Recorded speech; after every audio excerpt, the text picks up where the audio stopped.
Good evening, ladies and gents, and welcome to another edition of the Piledriver Podcast. A very special edition tonight with myself, Dave Abbott, and Gav, the Surgeon Collingwood. We have got special guests tonight. We've got an outstanding local charity that has done way more than just stay within the parameters of Hull and East Riding with the work and the contacts it's made since its inception. And we are pleased to welcome Andy and Ash from Wrestle Cares. Gents, how are we? All right, how are you doing? Yeah, good, thank you. How's you guys? All the best for having you guys on. So let's start from question one. It's always a good place to start, I think, when we're interviewing people. So, Wrestle Cares, when and how did it come about? Andy, do you want to lead? Well, I met Ash a few years ago, and just through our shared interest, we found out very quickly we had a lot of shared interest, in particular wrestling, and just daft little events that happened. For instance, one day I was walking down the street and this old lady she wanted to change for a £5 note for parking. And I just gave her a couple of quid, so it's all I had in my pocket, and it just gave you that warm feeling. And I went away and spoke to Ash about it, and he'd encountered something similar at work. And we just thought, well, what if we could do something our own, like create shoeboxes? And then we had a chat about it, and we put our love of wrestling together. And we thought, why not base it around that? And that was a little acorn of Wrestle Cares being born. It was because we was on a high from that Tyler Bryant gig, wasn't it? We started with ideas. We were so happy after that gig. We was just going, idea. It was great. Yeah. So we just decided to run from there. How long has the charity been going then? How long has it been going since you've literally got the Facebook page done? Obviously, I see recently that you're getting your own website done as well, a full out-and-out website to go live, or has gone live as well. So how long has the charity literally, from its first the first time it's done something for others, how long has it been going, and what was the first thing you did, and how has it evolved since then? We started officially, was it December the 14th, 2019? Yep. Was that when we went live on the Facebook page? It was. Yeah. Good memory. So that's the day it all started. We'd been talking about it from about the October, I think it was, prior to that. And that's when we started buying the odd wrestling figures and bits of cosplay and cards and, just all sorts of stuff that we could get our hands on. And I think that first Christmas between Ash and myself, and there was a couple of other lads helping out, but it was like me and Ash running with it. We thought about 14 shoeboxes that first year. We put out, trying to find out in the local area if there was any like kids, disadvantaged, underprivileged, that we thought deserved a treat. And we found quite a few, didn't we? We did. So like Ash took the first one round to a lad and gave the shoebox, and there was the smile on his face was just absolutely overwhelming. Well, we looked at it, didn't we, thinking that as children, if we'd have had this, so somebody just turned up and brought me a shoebox in 1994, I'd have lost my mind. So we view it from a kid's point of view, don't we, Andy? Yeah, absolutely. Yeah, so it's like what would we could have says. I just before Christmas this year, it seems like it was yesterday. I took one of our supporters. They gave us a pair of tickets to go to WWE, and we had a prize draw. And I had the pleasure of taking the shoebox around to this little girl and telling her that she was going to Raw. And I'm just getting goosebumps even thinking about it now. It was just such a stunning feeling. Amazing, and that's why we do it. Yeah. So, in terms of obviously finding the children that you guys are supporting, then is it just literally, people find you online, let you know what sort of kids are going through, what difficult times at the moment, or do you actually work with other organisations, or is it literally just word of mouth through people you know? All of that. I suppose when we first started, it was just that. So as we put it out, obviously, we both work in the local area. We put it into local people, and we went around, personally and delivered them. And then with the support we got last year from the wider wrestling community, we went from 13 boxes that first year to I think it was about 60 or 70 last Christmas, and that was through lockdown. We thought it's either going to cost a lot in postage, or we contact others. So we set up, we got into contact with local charities, and we gave like 30 to each of these charities, and they distributed them through their own means. Yeah, fantastic. And just on that as well, so you started obviously in 2019 to start doing this. So you had so many months, and then the pandemic hit. So how has the charity evolved? I know we were briefly speaking off air about this, but just let everybody know, how has the charity had to evolve, and what has it done to evolve during lockdown? Oh, we were sulking, weren't we, Ash? It says when the pandemic first hit, we were sulking. We had like the first so many plans, didn't we? Because we'd just been to that WrestleVerse show maybe 2 weeks before the pandemic hit, and we had all these ideas. We was going to For the Love of Wrestling, because Progress and Rev Pro run up here often, so we was working on it. We'd been to that Progress show, hadn't we? And we'd had all these plans. Yeah. And then obviously when everything hit the fan, we was very down about it, weren't we? Yeah, we was taking a family to a local proving ground event, NGW Proving Ground. We had a family ticket for them, so we was going to meet this family and get photos and everything. And then the next thing was a big NGW event, and then the next thing after that would be, hopefully taking people to bigger events. We had the Rick Steiner thing as well, didn't we? Yeah, it says we got, there's a local charity in Hull. They contacted us. We had a chat with them, and there was a lady who unfortunately lost a son. He was 4 or 5 years old, and she set up a charity in his honor. And the only thing that he liked was wrestling, and he adored Rick Steiner, so much that his mum's actually got a Rick Steiner tattoo, and it all fell into place that these were based in Liverpool, For the Love of Wrestling there, and Rick Steiner was coming over. So we'd had tickets for them. We'd arranged with For the Love of Wrestling to take a group of kids over there, and we was in the process of arranging for her to meet Rick Steiner. And that was the biggest blow, I think. That was the one that really, it really knocked the wind out of our sails. I think something like that, it just hits you on multiple levels, doesn't it? Because it's deflating if an event gets cancelled, or you can't get to an event that you've set your heart on, or you've got the tickets for whatever reason. But when it's something like that means something, on a much more personal level, it's not just meeting a wrestling idol, is it? It goes deeper than that. And and it was it was the sort of firstly, what are the odds that a 4-year-old even knows that Rick Steiner exists? And then what are the odds that his family will be in Liverpool? And what's the odds that Rick Steiner's coming over to Liverpool? It's like the stars of the land. Yeah. Everything was going to be, obviously, and it's come out of a tragedy, but we was really positive about it, weren't we, Andy? We thought this is going to be perfect. And then it was going to be the perfect start, wasn't it? The perfect launch for us to, we keep saying we laugh and joke, as in 10 years we'd love world domination, but we'd have hoped that this was going to be the launch. Yeah, absolutely. Has there been any plans to get this event rebooked back on then at all, or? It's been rebooked and cancelled again. Right. So, it's been rescheduled for, I think it's April 22 now. So again, they've cancelled fully this year. Hopefully we'll be in a position where we can have our own table For the Love of Wrestling. It's something we're discussing, and if hopefully Rick Steiner will come over again, and hopefully we can set everything up again. But we're just like everybody, we're waiting. Fantastic. It might be an idea, Gav, won't it? Because we got an invite to Zach Knight's School of Wrestling.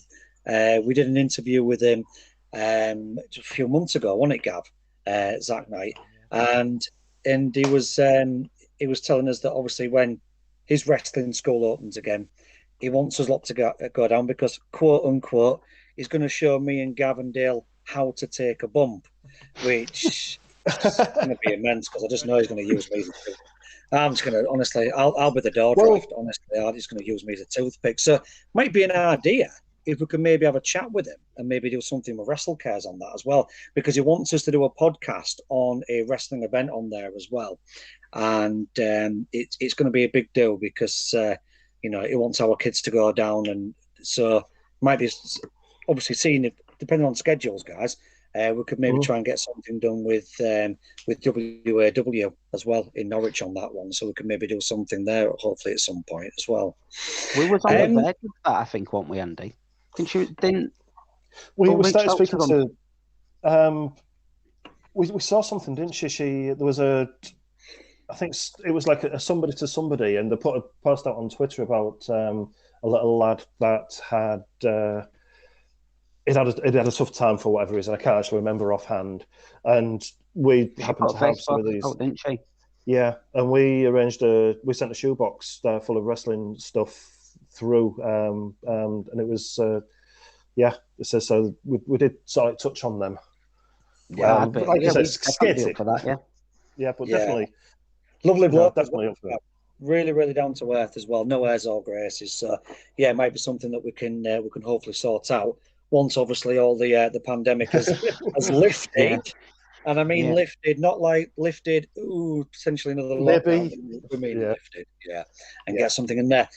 One thing I noticed today, looking through some of your videos on your Facebook page, tell me and Gav and everybody else listening, how did it come about that you managed to get Dalton, the little lad, to meet one of his idols, if not his main idol, this year's Royal Rumble winner, Edge? How did all that come about? Because that was an absolutely amazing, just looking at his face and the fact that he couldn't speak for about 2 or 3 minutes and the Edge had to prompt him to say, look, buddy, you've got to talk, because otherwise I can't see your face. How did all that come about? We thought exactly the same when he first came on. We just sat there exactly the same as Dalton said, it's really him. It's, when I rewatched the video, I'm just grinning all the way through it. I like this. Because what we did is we did, we only put a little snippet of the video on, and we thought we'd save the best of it for Dalton, on that. Basically, that was all Edge. We'd seen a few things on over Facebook and social media about what Dalton had done. This little lad in the pandemic last year, he sold all of his toys, to raise money to raise money for, I don't know if it was local children or a local hospital, and he raised over £1,000. And I think there was a couple of other people that sent him stuff, and we sent him a box. And Laura, who runs our Instagram, she tweeted out and hashtagged everybody, and she gets a message from Edge, just saying that says, it'd be really nice if we can do something back for this little lad, and are you up for a Zoom call? We were going, nah, it's a joke. It's not really him. It's not really him. He says, no. Nah. And then all of a sudden, we set it up about 3:00 in the afternoon. We're sat there and we look on and Laura said, he's here. Clicks it on, and we're, it's really you. I think that was actually his first words. It's really you. Yeah. So it was a total fanboy moment. Yeah, absolutely. Can imagine. And he's such a nice bloke. Incredible. So nice. It seems really down to earth as well. Yeah. Again, just seems really just what you see is what you get. Really, really natural. And I've seen like some of his social media posts as well. He's carries himself off really well. You can tell there's a guy there who's been around the business long enough to separate character from reality, and and I think a lot, if not all, the fans of wrestling really, really respond and respect that. So that was absolutely incredible. How long did that chat go on for? It was a good half an hour, wasn't it, Andy? Yeah. Wow. Yeah, it was. It only finished because he had to pick Beth up from the gym. Yeah. That's what he said, didn't he? Yeah. So she was busy working out. But he was literally just chatting like we are now. So it's just like chatting with your mates. He was just, I can't speak highly enough of him. The guy is an absolute legend. And we've got to thank him so much for taking time out. And then that's what he said. He says, like, kids need to know that if they do good stuff, they can be rewarded. And it took half an hour out of his day to speak to this little lad the other side of the Atlantic, and fair play to the kid. Absolute legend. Massively. It's it's nice when you get that in the world of wrestling, because like most industries, it's very, very easy to find anything negative about what people do in their private lives and things like that, and and how people can lose a career by doing or behaving something inappropriately, or saying the wrong thing on social media, or falling out with people backstage, and it all gets blown out of proportion. But very, very rarely do you hear about little things like that, like what Edge did there. All the good work as well that Titus does as well. I mean, Titus, who doesn't get much, he hasn't had much screen time in a long time. I think he's co-hosting of the WrestleMania this year will be the most screen time he's had in a long, long time. And obviously Cody Rhodes as well. If you've watched obviously the episodes of Dynamite, Cody's very quick to, before he gets into the ring most occasions now, to give somebody in the audience who's disadvantaged some piece of memorabilia, and you just little seconds like that, and it just minutes make a lifetime impression Cody as well. Sorry, we met Cody at a Ring of Honor show, and he just could not do enough for you.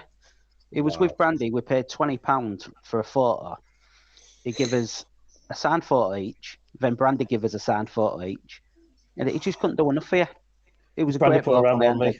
So it says Brandy put around on me, and I'm still living off that. So you can see that. You can see who's he, like you say, says is if AEW come over here, that's something that we'd really love to do as Wrestle Cares, is contact them and just see if there's anything we can do. Absolutely. This is because I mean, there's some of the stuff that we've been looking at doing. It's right on AEW's scope. So fingers crossed. But we'll again waiting for everything to clear. Well, it's funnily enough because Gav and I were having this chat only a couple of weeks ago, weren't we, Gav, about AEW coming to the UK. And Cody Rhodes has said right at the beginning of this year that it's definitely happening. And I can't see why it wouldn't, with Tony Khan being the Fulham chairman as well. Why their stadium, if nowhere else, would be a perfect place to host something outdoors. But Cody has said that they're hoping to do a tour of the UK. Which will just be incredible, won't it? I mean, I don't know about what you guys think, but pound for pound, I think it is the best mainstream wrestling show on at the moment, just in terms of what it's doing for new talent, and combining that with experienced talent. The fact that you've got the likes of people who I thought we'd never see again, like Matt Sydal, who was an absolutely phenomenal wrestler, being given another chance, working alongside somebody who's just celebrated recently his 50th birthday in Chris Jericho. And also you've got like young up-and-coming ones as well. The likes of, obviously, you may have seen at events like Ring of Honor, Kip Sabian, and various other ones as well. It's just absolutely phenomenal, isn't it, AEW, how it's managed to amalgamate brand new up-and-coming talent with well-established stars. It just seems to work. What's your Wrestle Take's opinion on the last 2 years of AEW? I can't get enough of it. It's rekindled. It's totally rekindled my interest as a fan. Yeah, I'd second that. For me, the two greatest words in the English language are Eddie Kingston. I can't get enough of him. I love the fact that him and Mox have gone back together. Do you know what I mean? It was the bromance that was always destined to happen again, wasn't it? But yeah, Eddie Kingston for everyone. I mean, Jungle Boy has got megastar written all over him. Wardlow, he just reeks of money, doesn't he? Yeah. We say this, as we've said this quite a lot, and we're chatting. This as AEW is the only one that I'm really watching religiously, that I look forward to a Thursday morning and getting. I just love the youthful talent, So Orange Cassidy, Sammy Guevara, like I said, the youngest Darby Allin. Darby Allin is absolutely phenomenal. It's just that, like you said, the young talent coming through, but they're not being buried. They're up there alongside the big stars. And it's just a phenomenal show. And the match the other week, jobbing, do they? Like, it's not like. No. Like you've just said there, and you've touched upon, it's not like somebody has a big peak and all of a sudden they're just wiped out and never to be seen again. It's people who have got massive loss versus win ratios are just getting that chance to be tried out in tag teams, in trios, and then, but you see the likes of, a good example for me is Lee Johnson, where he's come from the Nightmare Factory, in terms of almost being like what we would probably class as wrestling fans as a jobber for the most of last year. Now he's actually getting more Dynamite time as well. Yeah. And it's just phenomenal. For me, Ray Phoenix and Pentagon Jr., how is it possible? I mean, you look at a wrestling ring, right? And I'm watching, like, I'm going back to like WrestleMania 3, and I'm watching, just literally brawls with the likes of Piper, the Ultimate Warrior, and then like you first see glimpses at WrestleMania of like Steamboat and Macho Man, you think, do you know what? There's more to this wrestling lark than meets the eye. And then it goes on and on and on. And then it's always about the big guys. The big guys always get the big push. It's the guys who are 6'6" plus, 300 pounds. They're the ones who seem to get the main pushes. And then out of nowhere, you see someone like Ray Phoenix and Pentagon Jr. and the Lucha Brothers. They do things in a wrestling ring that I personally just didn't think was possible for anybody to do. It's just absolutely incredible. I mean, they are cash in the bank for me every single match. Phoenix, they really especially. are. I mean, it makes you wonder when absolutely. the WWE have been looking for this Mexican star, and Ray Phoenix was available, and you just think, how has he slipped through? Well, I'm glad he has slipped through the net, because let's be fair, he'd been Lucha House Party, wouldn't he? But yeah, probably would. Yeah, and he'll go on to developmental in NXT. Yeah. Another thing on that though, do you think somebody like Ray Phoenix or Pentagon, or you look at Kenny Omega and his his high flying antics as well, and Jungle Boy and various others, if they were signed to WWE, yeah, no doubt the contracts financially would be more beneficial, merchandise potentially as well. But due to insurance or just general fear, do you think they'd be able to have that freedom to do what they do on AEW? Chance. Absolutely. No. I don't think they'd get 10% of it. Yeah. I was talking to a friend the other day, and the scary thing is, with the way WWE is now, especially when you think talent-wise, the roster, they've got it's stacked, and the way it's programming, I can't see it being around in 10 years' time, which is crazy. Yeah, how many times have we said about Raw? Just touching on what Ash has said there, how many times have you said to me, why is it still a 3-hour show? Why is it still a 3-hour show? Because they signed 3 hours and now we're stuck with it. Yeah, and there's just not enough credible content, is there? I mean, I love Drew McIntyre, and I think he really deserved a crowd popping when he won the title. I really do. I think because he has somebody, he is somebody for me who's grafted. He had his demons. He went into TNA at the time, wasn't it, when it became Impact again. Then he came back out, got his chance with WWE. And I think when you get your first ever title as a face, you need a crowd popping you. But now it just seems to be week in, week out. It's just him and Sheamus. Yeah. And I'm bored of seeing it. Absolutely bored. We get it. You've been mates for 20 years. You've had a feud. Let's move on now. Let's build it onto something else. And Ash, we were touching on before Andy joined in as well. Obviously, Gav, you was in on this. Forget WrestleMania. Let's talk about Cringermania. Alexa Bliss and Randy Orton. My days. It's like the Poundland equivalent of The Exorcist. Do you know what I mean? It is so badly put together. And it's gone on, hasn't it? It has gone on far too long. I mean, I'll just mention 2 words and you just watch Ash's face, is Shane McMahon. Duh. Why? Why? I just... Why? It's just... I cannot put into words how much I hate Shane McMahon. I can't. I just don't understand the point of him. I do not understand the point of him at all. So you've got Braun Strowman, who's 6'8", 25 stone, selling for a 50-year-old man whose punches are terrible. I don't understand. Someone said to me the other day, and I'd never really thought about it, what dream matches are left in WWE? That's a great question, isn't it? It's a great There's nothing. question. What's never happened? Yeah. I mean, I'm enjoying SmackDown purely and simply because I did enjoy when heel Roman Reigns came back. I enjoyed that because I think he needed that because it was they tried to make him the new Cena, didn't they? I think Vince tried to force that, and it just wasn't washing with the fans, And you can only hear, like, before the pandemic, at least a year, 18 months before the pandemic, fans won't buy into anything that they're forced to buy into. The amount of times that they would boo Cena towards the end, the amount of times that they would boo Roman Reigns, when all people wanted to see was the likes of Daniel Bryan, main eventing a lot, AJ Styles main eventing. These wrestlers, like the likes of Styles and Daniel Bryan, have got so much in their locker in terms of what they offer as wrestlers. Whereas, like you just said there, Ash, everybody else on that roster, in terms of if they matched up with each other, would be fairly predictable, wouldn't it? I think. Oh, yeah. There's very, very little now in WWE, like you said, that could probably blow your mind. I mean, you look at this WrestleMania card now, and I won't even bother with night one.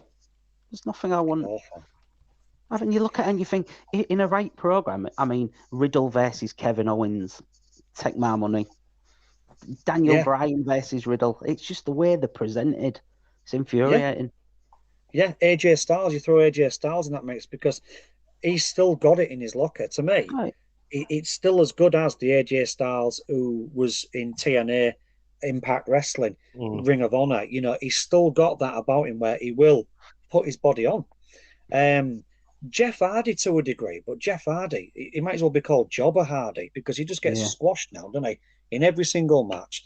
They're not willing to do anything with him. And these high-flying wrestlers now that we love to watch was sort of taken over by the likes of TNA when that was in its pomp, Ring of Honor as well. Obviously, New Japan Pro Wrestling as well. They all went across there to apply the trade. And you could sort of see, well, why aren't these men and women on WWE? Now as you grow older, now as you start to know more about the industry, you understand, because maybe they were going to be stifled. Maybe they were going to be limited. Maybe they weren't going to be able to showcase everything that they've grafted years for to be able to entertain people to do.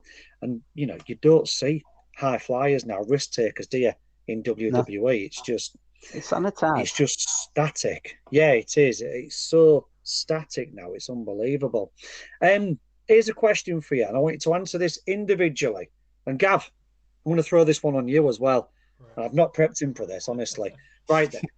Andy, we'll start with you. We'll come to Ash, then we'll go to Gav. So, Gav, you've actually got the best, you've actually drawn the longest straw in this one. Andy, it's Survivor Series, and you're the captain for Team Raw. You've got to take on Ash, who's on Team SmackDown. Who are the 4 other wrestlers that you would pick, past and present, to be in your Survivor Series team? Oh, right across the board. No, anybody.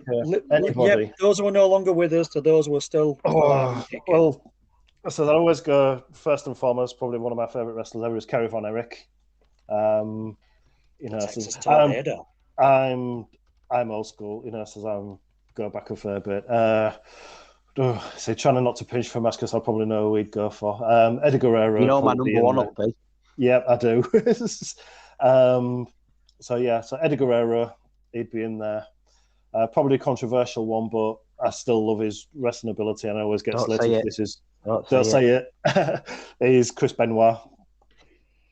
I actually got to see Chris Benoit and Kurt Angle literally just meters away from him in a 2 out of 3 exhibition match. And, obviously all the history we know about Chris Benoit, but if we kept it to the ring, him and Kurt Angle, pound for pound, in their prime, the 2 best exhibition technical wrestlers I've ever seen square off. Bar none. Yeah. Unbelievable. Sorry, Andy. Yeah. Unbelievable. Yeah. And fourth one. I don't know. So this is where mine goes completely blank. I'd probably go for a newbie. I'd go Hangman Adam Page. Great shout.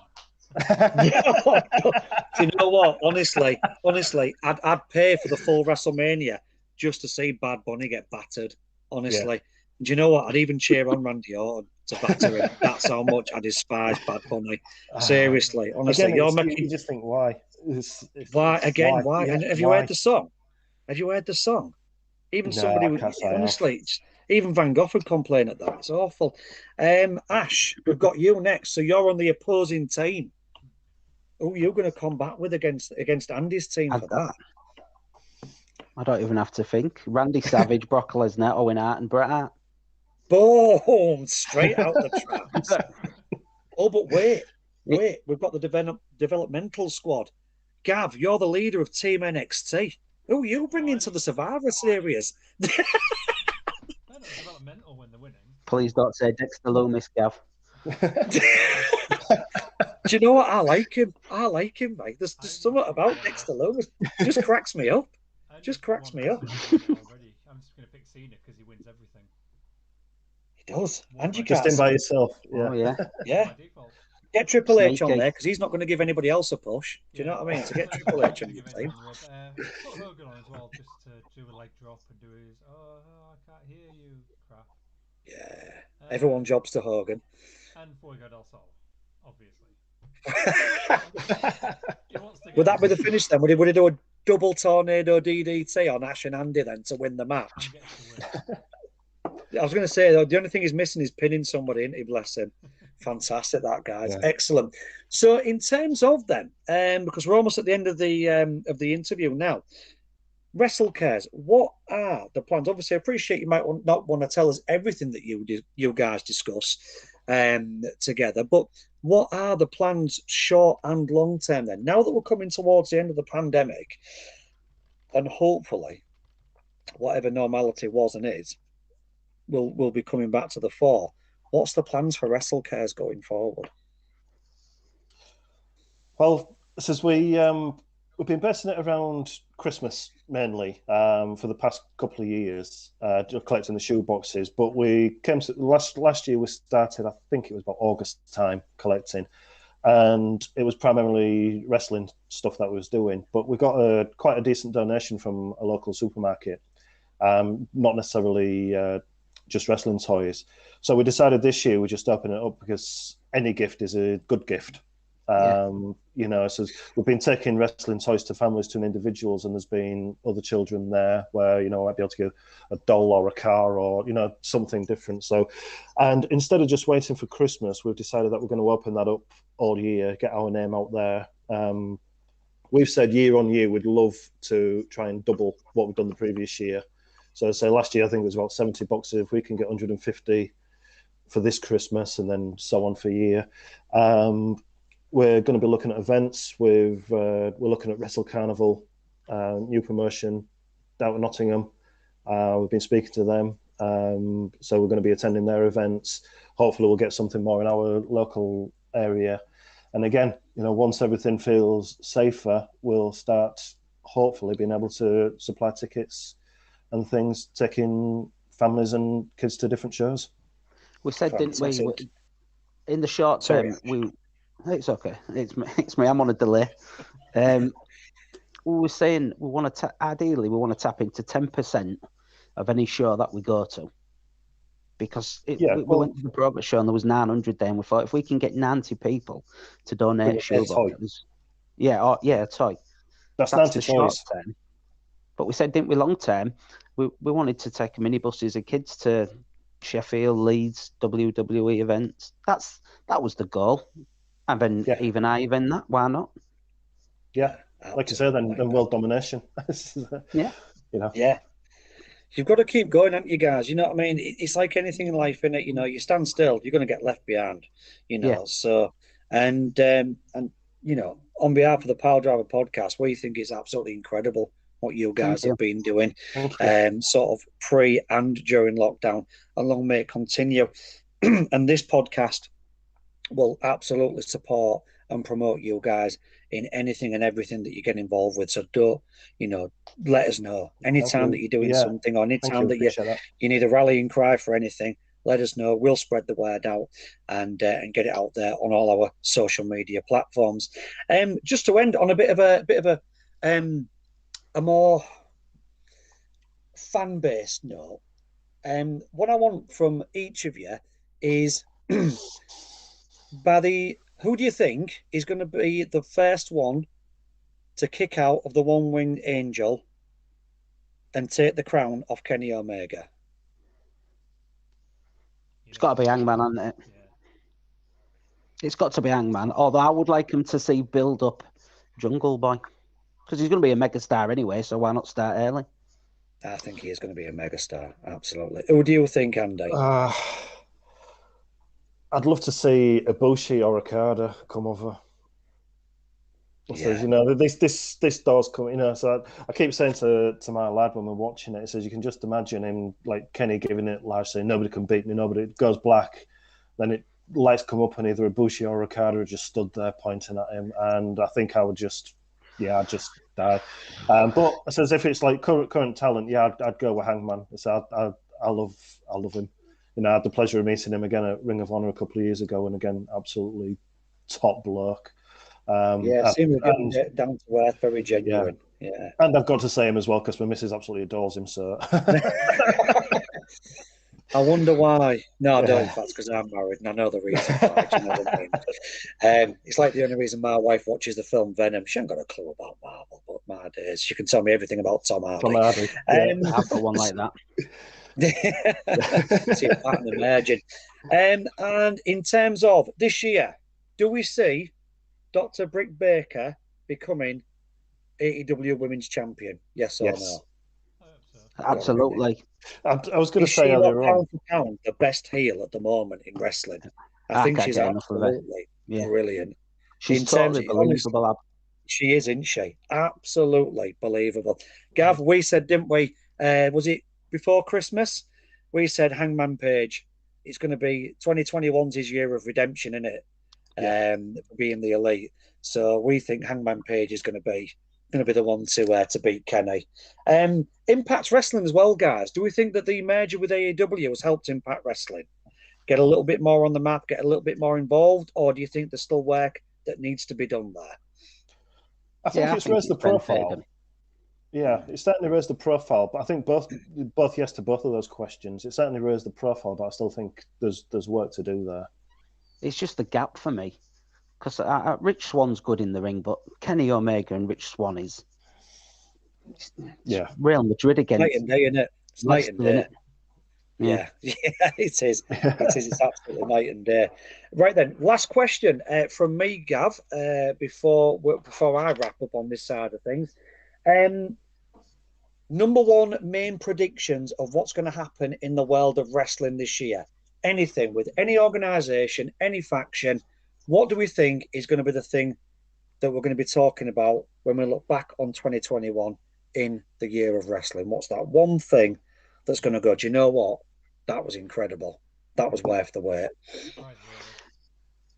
I think Hangman Page beats Kenny Omega at All Out. The lights go out, Cult of Personality hits, we all lose our minds. Oh, yeah, I was slightly underwhelmed when Christian came in because me and Gav were like, I think, did we say on Gav, one of the podcasts, did we say CM Punk and Brock Lesnar? And when it was all ego Ethan Page, I cannot stand. I cannot take to him. To me, he's like AEW's Randy Orton. I can't take to him. But when he came out, and then when Christian came out, it's like a balloon just got let go inside of me. I was just like, oh, really? Okay, then. To be fair to Christian, though. That massive brass ring makes you think CM Punk. He's always been he has to grab the brass ring. Yeah. Just to sit there with this pipe bomb, just get it on. Do you know what I mean? You'll see what you're on about, Vince. You're in good company here, lad. You'll crack on. So Ash has gone with the Kenny Omega losing to Hangman and then potential rivalry with CM Punk. Andy, what's the one thing you think is going to be the thing we're going to look back on in this year of wrestling? Again, I've got my heart set on AEW versus New Japan. It's going to be especially after today with hashtag spoiler alert, but Will Ospreay winning. Yes. I'd again met Will Ospreay a few years ago and top guy, but I think it's probably what the best live wrestling event I've been to was New Japan in London a couple of years back.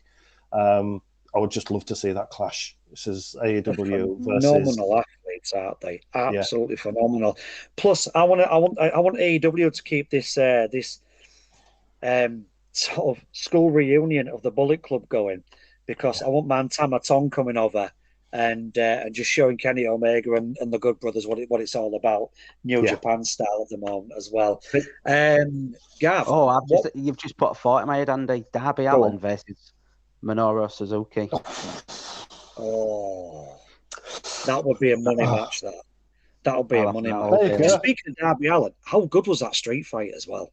Yeah, with him and Sting versus Team. Just the cinematography of that was just absolute. I mean, I thought the AJ Styles versus Taker cinema match was awesome, but that for me, just the camera work and everything, it just took it to a new level. That, do you know what I mean? You know, and just talking, it was the intro. Just talking about AEW, it says that, and you mentioned about Britt Baker, but that Britt Baker Thunder Rosa from a couple of weeks back. Lights out match. Yeah, that was just absolutely. And you say it says WWE will come absolutely nowhere near that in a million years. It was just absolutely phenomenal. Absolutely phenomenal. It does always blow my mind. What qualifications don't you need to work in WWE creative? Because it honestly, it just there seems to be so little going on. But like, you look at AEW, which I wouldn't imagine has anywhere near the expenditure, nor even the budget, to be fair, than what WWE has got. And yet, it just seems to it just knocks down one domino after another, doesn't it, AEW? Yeah. Month in, month out. It's just another box ticked. So it's scary how good AEW could be like in 5 years from now. You know, how amazing, especially like you say, Andy, as well. You know, we've got the Impact thing in, but New Japan Wrestling as well, that all comes into the mix. And we could have potentially an invasion storyline that's going to work, you know, as well. Absolutely. Gav, what's your prediction? Do you think this main one prediction that's going to happen? Cage is going to win the championship. Brian Cage. Yeah. He's going to get a major. That's it's a face turn going to happen, that, isn't it? He's going to get the beat down by Team Taz in his own. It's going to happen, isn't it? Yeah. He's going to get the beat down. Brian Cage versus Powerhouse Hobbs would be a good match, though. Do you know what I mean? Because Powerhouse Hobbs doesn't even work, does he? When he's just doing squash matches. But Brian Cage versus Powerhouse Hobbs would be just something absolutely incredible. For AEW, we're just rattling off dream matches without even thinking about it. And WWE is the biggest company in the world. We can't think of one. I want to give my prediction. Dark Order to win gold this year. Yes. Some member of Dark Order has to win gold. I mean, John Silver should get an Oscar anyway, just for being John Silver. Do you know what I mean? But I just think the Dark Order, when you watch Being the Elite, brilliant. Dark Order is just absolute comedy gold, honestly. Yeah. And you can tell a lot of it is just improvised. It really is. So for me, I'd love to see the Meat Man John Silver win some gold. For him and Alex Reynolds maybe to win tag teams might be a little bit too early. They might be a little bit too down the pecking order, but I'd love to see the Dark Order win some gold this year. So, Ash, Andy from Wrestle Cares, thank you so much for your time this evening. Thank you for having us on. Big thanks to Gav for setting all this up and getting the stream live on YouTube. We've got a feed on Twitch as well. And also we're going to be uploading this interview later in the week. So if anybody's got any questions or wants to contact Wrestle Cares directly, guys, plug it. How can people get in touch with Wrestle Cares? Well, got basically all of our social media. So Facebook at Wrestle Cares, Twitter at Wrestle Cares, website is wrestlecares.co.uk, Instagram. Yeah, this is hook us up. It says we're everywhere. Just search Wrestle Cares and I'm sure you'll find us. Absolutely phenomenal. So, Andy and Ash from Wrestle Cares, thank you very much for your time this evening, gentlemen. And God bless you both. And just hope the Wrestle Cares charity just goes from strength to strength. And like I said, you've got the full backing of everybody involved in the Piledriver podcast. So do keep in touch, gents. Thank you very much.